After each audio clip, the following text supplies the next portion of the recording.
এই প্রথম 100 দিনের কাজে দুর্নীতি মামলায় রাজ্য জুড়ে অভিযানে ইডি। কলকাতা সহ 4টি জেলার 6টি জায়গায় তল্লাশি, কেন্দ্রীয় বাহিনী দিয়ে এলাকা ঘিরে হানা। 100 দিনের কাজে দুর্নীতি তদন্তে সল্টলেকে মুর্শিদাবাদে ডেপুটি ম্যাজিস্ট্রেটের 2টি ফ্ল্যাটে হানা ইডির। চলছে জিজ্ঞাসাবাদ। ঝাড়গ্রামে ডব্লিউবিসিএস অফিসারের ফ্ল্যাটে তল্লাশি। বহরমপুরে সাসপেন্ড হওয়া পঞ্চায়েত আধিকারিকের বাড়িতে তল্লাশি। 4 কোটি টাকা নিজের ও বোনের অ্যাকাউন্টে সরিয়ে ফেলার অভিযোগ। 100 দিনের কাজে দুর্নীতির মামলায় চন্দননগরেও তল্লাশি। অপেক্ষা করুন, দেখুন আরো কত কি বেরোবে, মন্তব্য বিজেপির। লুঠের ব্যবস্থা করে দিয়েছিলেন মুখ্যমন্ত্রী, সমালোচনায় সিপিএম। কেন্দ্রীয় এজেন্সিকে কাজে লাগাচ্ছে বিজেপি, পাল্টা তৃণমূল।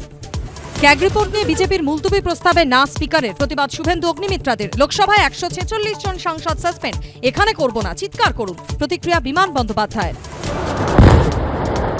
মধ্যপ্রদেশের হারদায় বাজি কারখানায় বিস্ফোরণ, আগুনে আশপাশ পুড়ে ছাই। 50টি বাড়িতে আগুন, অন্তত 6 জনের মৃত্যু, আহত বহু।